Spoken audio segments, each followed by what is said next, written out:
In August 2001, actor James Woods was on a flight from Boston to Los Angeles when he observed some Middle Eastern passengers acting strangely. He told authorities what he saw, and the FBI has apparently corroborated that it may have been a dry run for the 9/11 hijackers. I got a phone call that actually wakes me up, and he said, we want to talk to you about the flight that you took in August. I said, oh, did the manifest match of any of the flights yesterday and my flight? He said, well, we can't tell you that. I said, well, look, I'll get ready and I'll come down to the federal building. He said, we're outside your house. We'll just wait for you. Wow, 7:15. So this is 7 in the morning. I said, and this is the only funny part of any of this, I said, how did you know where I lived? And there was a pause. He said, we're the FBI. We're the FBI, thank you.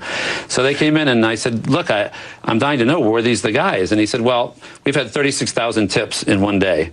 And there's two of us, and we're going to be at your house all this morning, so you can do the math, but we can't tell you, you know. So since then, I have identified for sure two of them as two of the terrorists. Really? Who actually were not on Flight 11, but one was on Flight 175 and one was on Flight 77. And I've been told unofficially, not by the FBI, but by someone else in actually a higher level of government, believe it or not, just through a coincidence, through a mutual friend, that all four of them were terrorists involved. That is unbelievable. So there was basically a rehearsal what these guys were doing. Right, but what's significant about this is that it was a rehearsal with four men, and I can't say it as a fact that they were the four, but I've been led to believe, without going into details of how, that they were on different flights. So the notion that they were separate cells, and this is tricky territory, but I think in the Moussaoui trial there's going to be some contention that, you know, he was a soldier and didn't know what was going to happen until he stepped on the plane and then decided in a fit of good conscience not to be a terrorist anymore.